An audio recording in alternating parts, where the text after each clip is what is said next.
एक कसाई था सदना। वह बहुत ईमानदार था। वो भगवान के नाम कीर्तन में मस्त रहता था। यहाँ तक कि मांस को काटते बेचते हुए भी वह भगवान का नाम गुनगुनाता रहता था। एक दिन वह अपनी ही धुन में कहीं जा रहा था कि उसके पैर से कोई पत्थर टकराया। वह रुक गया। उसने देखा एक काले रंग के गोल पत्थर से उसका पैर टकरा गया है। उसने वह पत्थर उठा लिया, वह जेब में रख लिया, यह सोचकर कि यह मांस तोलने के काम आएगा।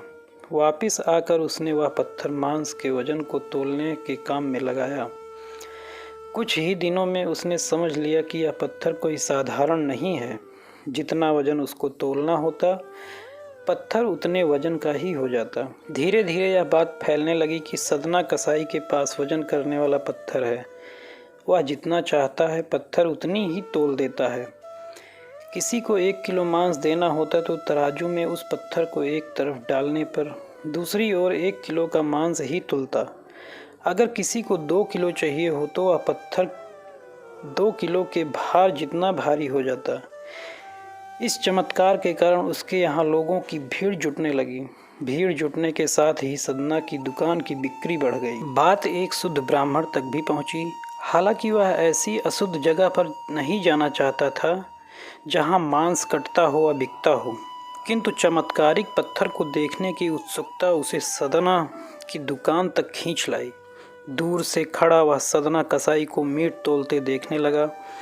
उसने देखा कि कैसे वह पत्थर हर प्रकार के वजन को बराबर तोल रहा था। ध्यान से देखने पर उसके शरीर के रोंवे खड़े हो गए। भीड़ के छटने के बाद ब्राह्मण सदना कसाई के पास गया। ब्राह्मण को अपनी दुकान में आया देखकर सदना कसाई प्रसन्न भी हुआ और आश्चर्यचकित भी। बड़ी नम्रता से सदना ने ब्राह्मण को बैठने के लिए स्थान दिया और पूछा कि वह उनकी क्या सेवा कर सकता है। ब्राह्मण बोला, तुम्हारे इस चमत्कारिक पत्थर को देखने के लिए ही मैं तुम्हारे दुकान पर आया हूँ, या यूँ कहें कि ये चमत्कारी पत्थर ही मुझे खींचकर तुम्हारी दुकान पर ले आया है।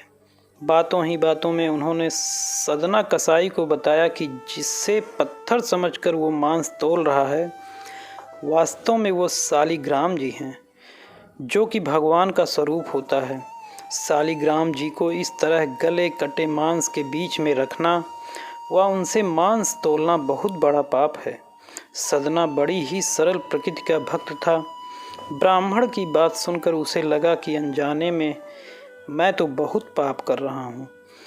अनुनय विनय करके सदना ने यह शालिग्राम उन ब्राह्मण को दे दिया और कहा कि आप तो ब्राह्मण हैं, अतः आप ही इनकी सेवा परिचर्चा करके इन्हें प्रसन्न करें। मेरे योग्य कुछ सेवा हो तो मुझे अवश्य बताएं। ब्राह्मण उस शालिग्राम शिला को बहुत सम्मान से घर ले आए। घर आकर उन्होंने श्री शालिग्राम को स्नान करवाया, पंचामृत से अभिषेक किया व पूजा अर्चना आरंभ कर दी। कुछ ही दिन बीते थे कि उन ब्राह्मण के स्वप्न में भी शालिग्राम जी आए। वह कहा, हे ब्राह्मण, मैं तुम्हारी सेवाओं से प्रसन्न हूँ, किंतु तुम मुझे उसी कसाई के पास छोड़ आओ। स्वप्न में ही ब्राह्मण ने कारण पूछा तो उत्तर मिला कि तुम मेरी अर्चना पूजा करते हो, मुझे अच्छा लगता है, परंतु जो भक्त मेरे नाम का गुणगान कीर्तन करते रहते हैं उनको मैं अपने आप को भी बेच देता हूँ। सदना तुम्हारी तरह मेरी अर्चना नहीं करता है, परंतु वह हर समय मेरा नाम गुनगुनाता रहता है, जो कि मुझे अच्छा लगता है, इसलिए तो मैं उसके पास गया था। ब्राह्मण अगले दिन ही सदना कसाई के पास गया। वह उनको प्रणाम करके सारी बात बताई। वह श्री शालिग्राम जी को उन्हें सौंप दिया। ब्राह्मण की बात सुनकर सदना कसाई की आंखों में आंसू आ गए। मन ही मन उन्होंने मांस बेचने खरीदने के कार्य को तिलांजलि देने की सोची और निश्चय किया कि यदि मेरे ठाकुर को कीर्तन पसंद है तो मैं अधिक से अधिक समय नाम कीर्तन ही करूँगा।